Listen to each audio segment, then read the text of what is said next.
Salut à tous, c'est Killer qui vous parle, donc pour une nouvelle review vidéo bionique consacrée à un set canister. Donc aujourd'hui, pas de rétrospective en fait, vu qu'il s'agit d'un set sorti récemment, donc dans la seconde vague excusez-moi, 2009, donc un Galatoran Legends. Voilà, donc ce dernier qui me reste à faire, il s'agit de Gelou, voilà, donc le Galatoran blanc, de la tribu de glace, on peut faire ça comme ça, même si bon, il me semble que lui il a quitté son boulot de Galtorian pour devenir, pour faire en fait, pour ouvrir son propre compte, en fait, pour défendre les Agoris sur les routes désertiques, voilà, tout bêtement. Donc bon, le canister en lui-même, voilà, donc bah, rien de nouveau, hein, c'est le même, sauf que bien évidemment le haut du canister, le couvercle est blanc, donc bien sûr il ne représente toujours rien en fait, si c'est une espèce d'arc de cercle, voilà, bon bah ça représente pas grand chose, du moins je ne sais pas si ça représente un élément de décor particulier de Baramania. Quoi qu'il en soit, je trouve ça toujours plus sympathique que l'espèce de le couvercle un peu trop carré qu'on a vu dans la vague 1, voilà. Donc là il est blanc effectivement, bon, bah, si on avait acheté Kina par exemple, il aurait été bleu ou Facius vert, voilà, donc là il est blanc pour Gelou. Ensuite, bon bah, on a l'image de base, donc avec comme power Gelou, le personnage en lui-même, voilà. Et donc derrière lui, bah, le bouclier Skral qui est vraiment très flashy en fait, donc ce qui fait que le fond est quasiment blanc en fait, voilà. On peut se noter qu'il y a quand même des petits éclairs un peu bleu ciel, voilà, bien évidemment. Là aussi, si on avait un autre canister, la couleur aurait changé, donc ça c'est plutôt pas mal. Hein. Chaque canister a des couleurs un peu particulières. Donc quoi qu'il en soit, c'est très blanc, donc ça permet de faire ressortir le personnage parfaitement. Et en plus, Bionic, Gelou et tout, Galatoran Legends sont écrits en doré en fait, donc ça rend vraiment très classe. C'est une boîte, un design très sobre si je puis dire, mais qui est néanmoins très classe. Voilà, donc excusez-moi, je remets mes manches. Donc bah design très classe, très sobre. Voilà, c'est vrai qu'on a perdu un peu le côté décor de Baramania qu'on a vu avec la première vague, mais c'est pas trop grave. Voilà, donc je trouve que ça en jette bien. Donc on tourne le canister où sur le côté il n'y a pas grand chose, un bionique écrit en surimpression si je puis dire, et sur le côté il n'y a rien du tout. Voilà, il n'y a pas de petite carte, ni rien du tout, comme par exemple on avait pour carte de la nuit au Voyage. Pas de, voilà, pas de carte de l'île en question. De toute façon, on est plus sur une planète, c'est ça comme ça, avec Baramania. Donc Bionic Legend Reborn, donc oui, une pub pour le 4e film, donc, qui est sorti bah, chez nous l'année dernière, voilà, donc vous l'avez peut-être eu à Noël par exemple. Et ici, donc, on a tous les Galatoran Legends sortis donc, dans la seconde vague, tout bêtement, donc tous les Glatorians, tout bêtement, je vais un peu dire Legends, parce que les Legends représentent la seconde vague, en fait, voilà. Donc bon, je vais pas non plus trop m'embrouiller là-dessus. Donc on peut voir les 6 sortis, tous en pied, ce qui est plutôt sympathique, vu que ça permet de les voir en entier, donc pas juste un bout de tête ou quoi que ce soit, voilà. Alors pour le reste, bah, on a Biocode, donc j'ai lu écrit en texto. Ici, le Tornax Launcher, donc le nouveau collectible de cette année, enfin le nouveau projectible de la vague 1 et aussi de la vague 2. Gelou qu'on peut mettre dans son canister, donc comme les Thor Holder en 2001, donc rien de nouveau, c'est toujours là.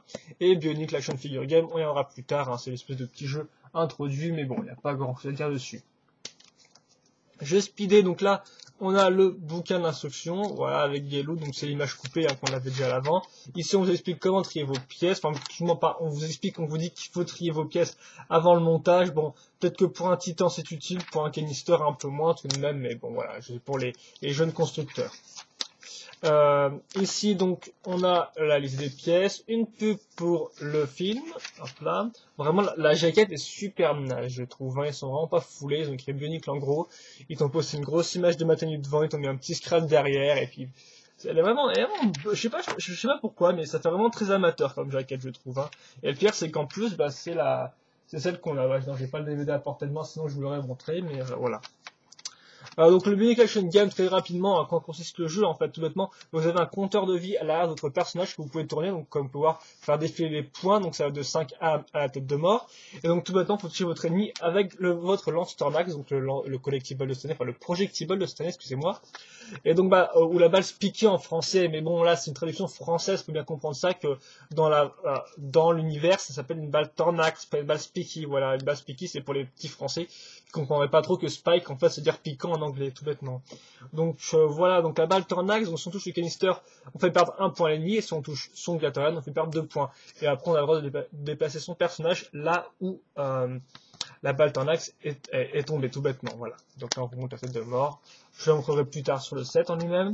Et donc, élément sympathique, en fait, surtout de ça, c'est qu'on peut voir tous les sets, voilà, ici. Donc, tous les sets de la vague 2, donc tous les Galatoran, et tous les véhicules. Après, il manque juste Toi Matanu, mais c'est un set édition spéciale, et comme vous savez, la plupart du temps, si ce n'est tout le temps, les sets édition spéciale n'apparaissent pas dans les pubs, voilà, tout bêtement. Donc, bah, vous pouvez voir tous les véhicules, et tous les Galatoran Legends. Et là, une pub un peu plus, pub dans le sens, parce que là, effectivement, il y avait l'espèce de parquet en fond, hein, c'était pas les poses officielles, une espèce de 3D un peu plus normale. Voilà, donc là, on a les vraies pubs. Donc, Galatoran Legends, 3 véhicules les plus gros, ensuite les 2 plus petits, ici, et même les Agoris. Il manque juste les Gatorade de la vague 1 et on aurait tous les 7, oui, même les Titans aussi, les Titans effectivement, de la vague 1, il y en aurait tous les 7 sortis en 2009. Inpubpublic.com, le Lego Club, et c'est tout. Bon. Maintenant, on va parler du set en lui-même. Donc, c'est un set canister, tout bêtement. Donc, on va voir qu'en fait, c'est assez simple. On verra que le Galoo effectivement, n'est pas le plus original des Gatorade Legends. Hein. Ça, je vous le dis tout de suite. Donc, attendez, je me fais un peu ça quand même. C'est un peu ça. C'est vrai que j'ai pas fait de revue vidéo depuis un certain temps. Quoi qu'il en soit, donc je vais commencer par parler de la partie basse du corps. Le schéma de couleur pour Galoo est blanc, donc ça on se douter, mais aussi du bleu métru et avec aussi un peu des fois de bleu clair trans. Voilà ce qu'il faut retenir. Donc le bleu métru et le blanc, c'est pas la première fois qu'on le voit. On avait déjà eu ça avec Gali, mais Gali, non pas Gali, excusez-moi, avec Ali, voilà, Ali Nika, mais Ali Nika était un toit de l'eau. Cette fois-ci, ils nous refont le même coup, mais pour un personnage de glace, tout bêtement, effectivement, c'est pas un toit, c'est un Glatorian. Voilà, donc moi j'aime beaucoup le schéma de couleur, c'est vrai que je moque pas mal avec. Mais globalement, il est plutôt sympa, même si je mets mon avis de personne de côté, il est ok, et donc je trouve qu'il reste dans la lignée des schémas de couleurs de 2009, donc des schémas de couleurs assez, je sais pas, voilà, assez chaleureux, avec de la couleur, voilà, assez éclatant, c'est pas du gris, c'est pas du noir à toutes les sauces, non, c'est vraiment des couleurs sympathiques et agréables à l'œil, et donc je trouve que ce schéma de couleur-là en fait partie. La partie inférieure en elle-même, il n'y a vraiment pas grand chose à dire, parce que comme vous pouvez le voir très clairement, on va vous retrouver avec la fameuse base métru antidiluvienne qu'on a depuis 2004. Ensuite, un double connecteur long, bon, bien évidemment, c'est les nouveaux, hein, donc en bleu métru foncé. Donc là, vous pouvez déjà en avoir dans le Gali Mystica, ceux-là, des bleus foncés. Parce qu'effectivement, avant, je pense pas qu'ils étaient sortis en 2007, mais en 2006, des doubles longs comme ça. Donc oui, donc Gali Mystica. Ensuite, vous avez donc des genouillères Inika, voilà, donc rien de nouveau en blanc, j'ai déjà apparu dans Matoro Inika la première fois. Ensuite, des jambes Vaki bleu. Bon, peut-être que le bleu métru est un peu plus foncé comparé à la suite 2004. Je sais que c'est le cas un peu pour le rouge, par exemple. Comparez certaines de vos pièces rouges récentes 2008, par exemple 2009, avec celles de 2004, et moi je trouve que c'est un peu plus foncé. Le bleu, je sais pas si c'est pareil, enfin voilà. Et ensuite, vous avez les pieds, ces pieds-là Inika qui étaient déjà présents aussi dans Matoro Inika, voilà. Donc, rien de nouveau pour la partie inférieure. On va passer directement à la partie supérieure du corps. Donc base Nika, tout ce qu'il y a de plus simple, aucune modification. Ensuite le cou est fait donc avec la nouvelle pièce de cou, donc c'est-à-dire en fait avec cette partie-là et un bol jaune, donc qui reprend plus ou moins la même forme de la pièce que la pièce du coup Ordica, donc sorti en 2005 avec la vague 2, tout à l'époque qui était Ordica, sauf que la pièce d'Ordica, souvenez-vous, avait une espèce de bord, en fait, l'angle, il y avait un certain angle, en fait, c'était pas tout droit, c'était pas sur un seul axe, c'est-à-dire qu'on avait cette partie-là, et ensuite une espèce de petite boule, voilà. Et en plus, sur la partie, on avait 2 trous en croix, alors que là, on a un trou rond, un trou en croix, et le bol jaune, le tout sur le même axe. Donc, plutôt sympathique, donc ça, on l'a déjà dans la vague 1, donc par exemple, je pourrais citer Malum, ou Skral, ou Tarix, voilà, tout bêtement. Ensuite, on a la tête de Glatorian, donc celle-ci qu'on va trouver en bleu clair. Voilà, c'était déjà le cas avec Strack et aussi avec Metus. Et c'est aussi le cas d'ailleurs avec Matanu dans la vague 2. Et effectivement, c'est un bon choix, ça sort très bien avec le jaune. Donc voilà, très chose sympathique, hein, on va avoir une orange. Et ensuite le masque en lui-même, ou plutôt le casque si je puis dire, donc excusez-moi si c'est un peu trop flashy, donc blanc avec un léger dégradé de bleu clair, un poil transparent sur les côtés, voilà, là sur l'espèce de bord. Donc masque très sympathique, en plus j'aime beaucoup parce que ça reprend ce que j'aime bien dans les nouveaux casques, c'est-à-dire qu'effectivement ils prennent parti du fait que l'accroche se situe maintenant en haut sur la tête, et donc on a la tête ici, une tête de robot, hein, voilà. Hop là. Et donc on a en fait une ouverture au niveau de la bouche, hein. Enfin vu qu'avant, souvenez-vous, le masque doit tenir par la bouche, tout bêtement. Donc ce qui fait que sur certains casques, c'est pas apparent, donc effectivement ils ont aussi couvert la bouche comme les vieux Kanoï. Et sur certains autres, comme par exemple Metus, si je peux reprendre Metus, ou même Malum, voilà, ou même Akar, eh bien, il laisse la bouche à découvert. Donc là, c'est le cas pour le casque de Galoo, donc j'aime beaucoup ça, voilà, tout bêtement. Et même la forme globale du casque est vraiment pas mal, assez carré, avec des petits trucs, un peu d'espèce de circuit électronique ici, voilà, quelques petites trucs de, quelques petits trucs de, je raconte n'importe quoi. Des surfaces et tout ça, donc c'est plutôt pas mal. À noter aussi qu'il y a 2 textures différentes, celle-ci est vraiment lisse, là, celle-ci, et celle-ci est un peu moins lisse, mais bon, ça c'est vraiment les petits détails comme ça, voilà. Et d'ailleurs, cette partie-là sont dures, c'est pas du souple, voilà. Et donc, quand on le met sur la tête, hop là.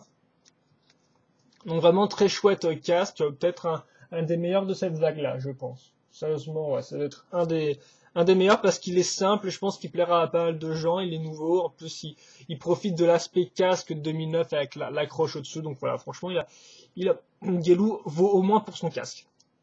Ensuite, les bras. Donc, bah, c'est plutôt sympathique vu que c'est pas un x2 entièrement, parce que même si on trouve cette partie-là, on a quand même des bras métrus en blanc ici. Donc, voilà, enfin, des jambes métrues en tant que bras. Voilà, tout bêtement. Ils n'ont pas réutilisé les jambes Vati, tout bêtement. Voilà. Donc, bah, les mains blanches, à nouveau, on l'a déjà eu dans Metus, on l'a déjà eu dans Strack aussi, voilà.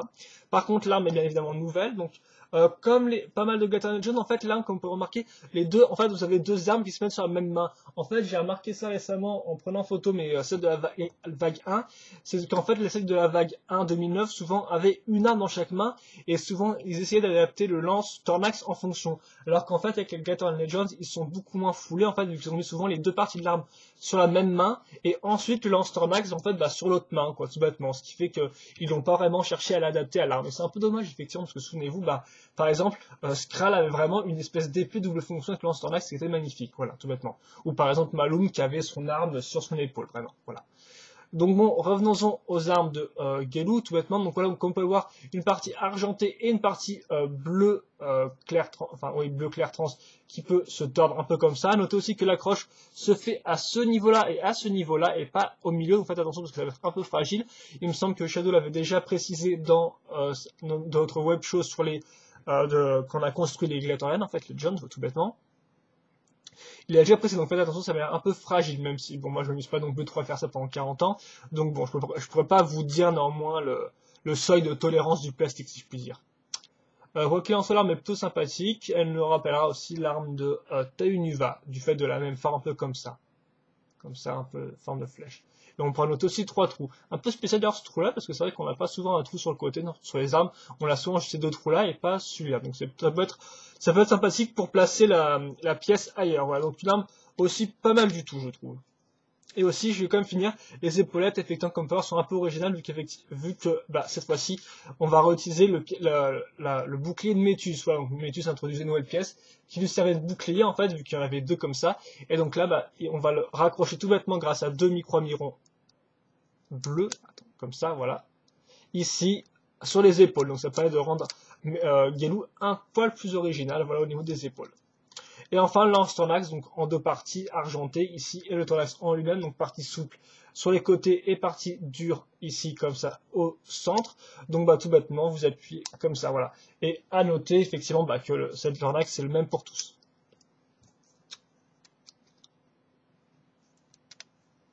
Hop là, donc j'assemble ça très rapidement, comme on peut voir. Et ensuite, il ne me reste plus qu'à mettre cette partie. Donc ça, c'est une armure de Inika. Donc il y a deux types d'armure Inika. Il y a un type plat et l'autre type. Ça, c'est l'autre type. Effectivement, j'ai pas de nom pour lui. Parce que type plat, c'est pas un nom officiel, hein, bien évidemment. Par exemple, bah, vous l'avez dans le Jailer Inika. Voilà. Et c'est la première fois qu'on l'a en blanc cette fois-ci. Par contre, parce que souvenez-vous, Kopaka, par exemple, Kopaka Fantoka avait l'armure en Dark Metal. Voilà. Là, on l'a en blanc.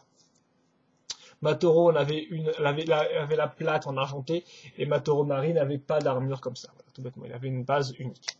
Donc là, la première fois qu'on l'a en blanc, normalement si je ne me dis pas de bêtises, donc c'est une chouette tricolore. Et donc voilà, on a plus ou moins fini le set. Donc bah, niveau articulation, attendez, peut-être vous faire déjà un turnaround. C'est vrai que je suis assez pressé parce que j'aimerais bien vous faire... je me suis rendu compte qu'effectivement ça peut être saoulant de regarder une vidéo de 20 minutes. Donc c'est vrai que j'aimerais bien aller vite sur des sets un peu comme ça, surtout que Gelou n'a rien de transcendant. Donc voilà, donc c'est pour ça que j'aimerais bien aller vite. Et surtout qu'à la fin, en plus, je sens vous faire un petit bilan sur la vague 2, voilà, sur la vague 2 je pense. Quoi qu'il en soit, donc voilà pour le petit turnaround. Donc vous avez vu, ah oui, j'ai pas parlé bien sûr le compteur de vie à l'arrière, hein, voilà, avec le petit compteur vous pouvez tourner comme ça. Voilà, 5, tête de mort, 4, etc. Raccroché encore plus par une cage thoracique métro. Donc les articulations, donc bah, d'abord la tête en fait peut aller en bas, en haut, sur les côtés, donc c'est parfait. Voilà. Les bras bloquent à 80 degrés, par contre. Hop là, donc bah, évidemment c'est du fait de l'armure mise ici. Les mains, il n'y a pas de problème. Voilà. Et enfin, les jambes, il n'y a pas de problème non plus. Mais ça, c'est un peu ça, voilà, je veux dire, depuis 2004, même, oui, là, même depuis 2004, ou même depuis 2003 avec les Rakshi, on peut dire que souvent les jambes vont atteindre un certain maximum, ce qui fait que elles sont souvent très bien articulées, et c'est souvent les bras qui vont être un peu plus foireux. Bon, des fois aussi les jambes foirent, mais moins souvent, je dirais. Donc c'est vrai qu'effectivement, les jambes bien articulées, c'est pas une première, quoi, loin de là. Quoi qu'il en soit, attends, je me rends compte que mes articulations sont déjà loose, alors que j'ai très peu joué avec. C'est vraiment énervant ça. Donc attendez, peut-être essayer de mettre une pause. Et faire un bilan. Ouais, comme ça. Donc, une pause qui mettra avant tout, qui met en avant le lance-tornax, comme ça, voilà. Donc bah, Gelo, que dire dessus? Donc bah, les points négatifs peut-être pour commencer. Donc les points négatifs, bah, il n'est pas original, c'est une base Inika comme on n'en fait plus. Faut dire aussi que bah, dans la vague 2, il y en a pas mal qui la reprennent. Hein. Je pourrais citer. Oui, je pourrais citer d'abord Akar. Après, c'est vrai que Matanu la reprend plus ou moins, même s'il y a des petites modifications. C'est la même chose aussi pour Vastus qui la reprend, même s'il l'inverse. Voilà. Donc bah lui, c'est vrai qu'effectivement, c'est un peu, je sais pas pourquoi, mais je préfère Akar, même s'il pourrait être plus simple Akar.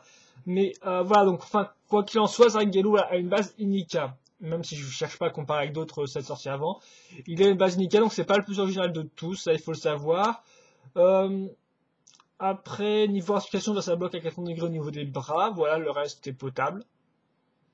Et ensuite, bah en fait, c'est qu'il n'y a pas grand chose à dire sur 7, il n'y a pas grand chose de négatif à dire sur 7, mais vous allez voir qu'à niveau positif, bah il y a quelques petites choses ici et là, mais voilà, c'est très subjectif, je pense, l'avis sur ce set-là avant tout. Donc bah les points positifs pour moi, c'est d'abord le schéma de couleur, plutôt pas mal, on l'a déjà vu avant, mais bon, là il rend plutôt pas mal, je dois vous avouer, voilà. Ensuite, bah, les nouvelles pièces, je trouve que bah, ils s'en sortent correctement, ils s'en sortent honorablement. C'est pas non plus l'apothéose de nouvelles pièces dans tous les sens, mais si vous y regardez bien, vous avez l'armure, les armes ici, ces pièces-là qu'on peut trouver que dans Métus, la tête, enfin le casque, et après bien évidemment toutes les pièces 2009, donc des mains, lance-tornax, la tête en elle-même, donc pas le casque, le compteur de vie, etc. Donc en fait, je pourrais juste reprocher le fait qu'il apporte pas beaucoup de tricolore au niveau des bras. Voilà, au niveau des bras et jambes, il n'y a pas beaucoup de tricolore. Idem pour les mains. Donc c'est vrai qu'effectivement, ça, on peut le reprocher au final au schéma de couleur. Et c'est vrai que par exemple, on aurait peut-être pu préférer avoir un schéma de couleur un peu plus classique, peut-être à la Kopaka, un peu old school, c'est-à-dire gris, clair et blanc. Voilà. Mais bon, ils ont préféré faire un truc un peu plus, voilà, un peu plus de couleurs, donc c'est comme ça. Donc ce qui fait qu'effectivement niveau bras et jambes, c'est un peu du déjà vu. Mais ça reste quand même très accessible, sachant qu'en plus les pièces en elles-mêmes, donc les nouvelles pièces, sont je trouve très bien designées. Hein. Donc le casque en particulier, les armes aussi, voilà, c'est franchement très correct. C'est pas par exemple un set qui a plein de nouvelles pièces, mais qui sont toutes un peu foireuses, un peu boiteuses. Enfin, quand tu me diras aussi les pièces, leur design, c'est aussi assez subjectif, là, mais qu'on peut s'en faire. Mais bon, quoi qu'il en soit, voilà.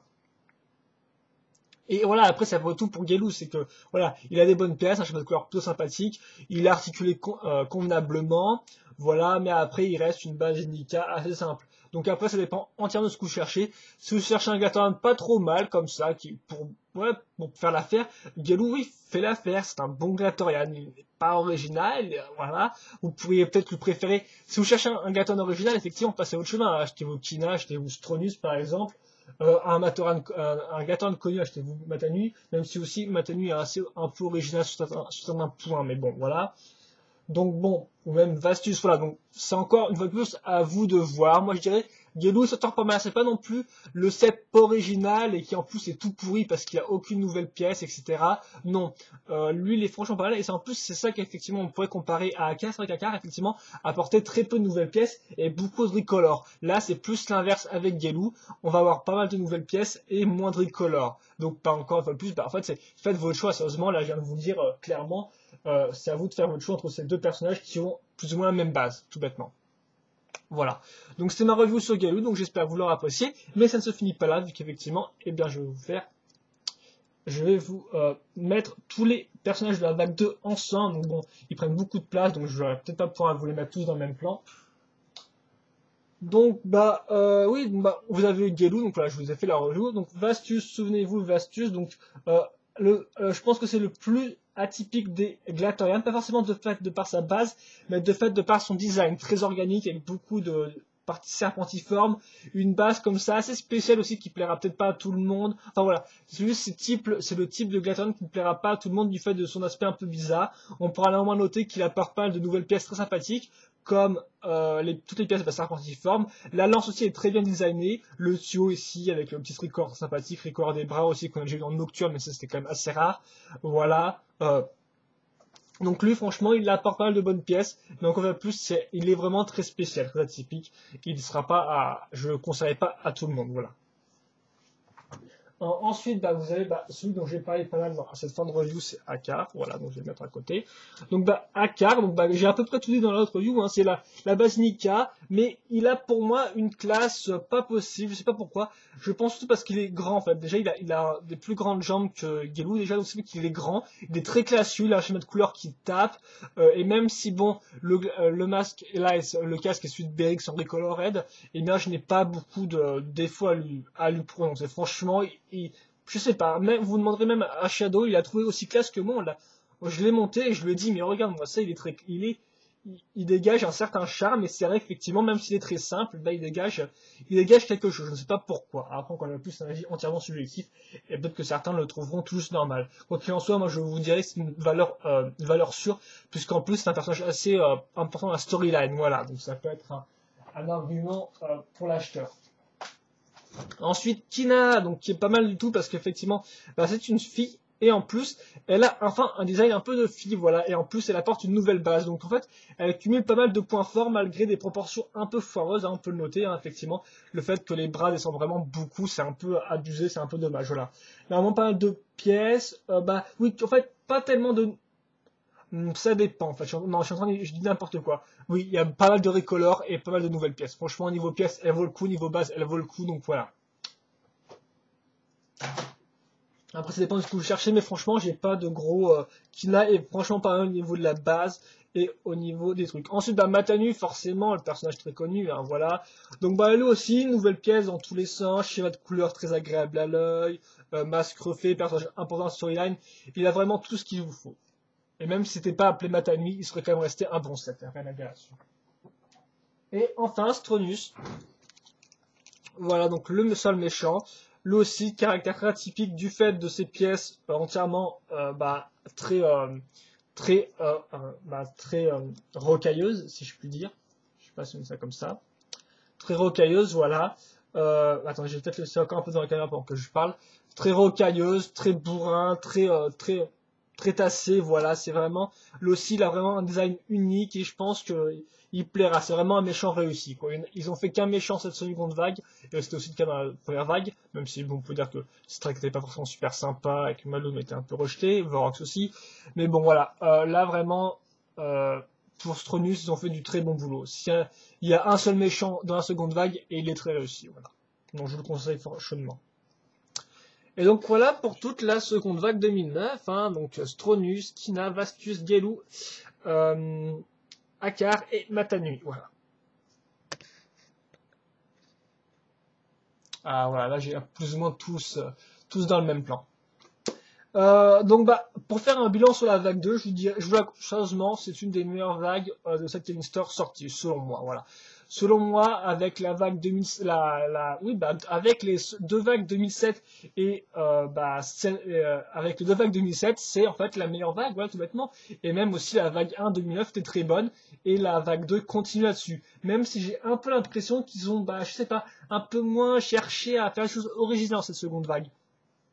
À la première vague, on avait beaucoup de types différents, je trouve. Par exemple, on avait par exemple Strack qui avait une base originale, et aussi Skra avait aussi une autre base originale.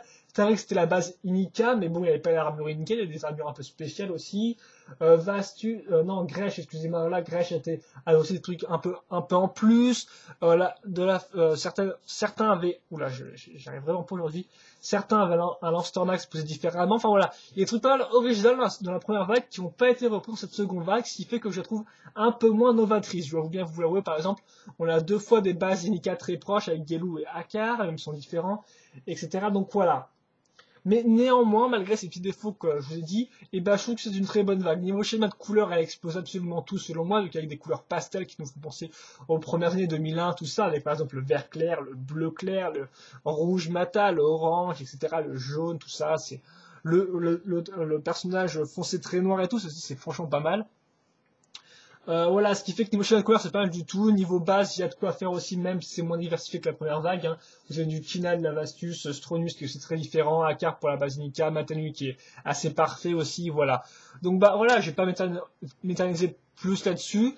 Si vous trouvez encore des sets Glatter Legends à vendre, je vous les conseille, vu qu'effectivement, bah, euh, faut le dire, les stars, c'est un peu entre les canisters et les agoris, mais ça reste quand même principalement des agoris. Voilà, même si sont des boîtes en plastique et tout ça, ça reste principalement des agoris.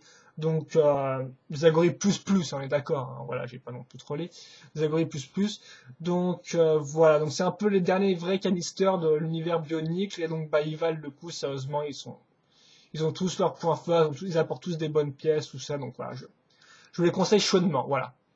Et donc bah, c'est après tout pour notre review sur Galoo et aussi sur la fin de cette vague 2009, seconde vague 2009, les Gator Legends, que je vous conseille chaudement, vraiment très bonne vague. Et donc bah, j'espère que vous avez apprécié cette review et moi je vous dis à plus pour une prochaine review bionique. Allez, à plus!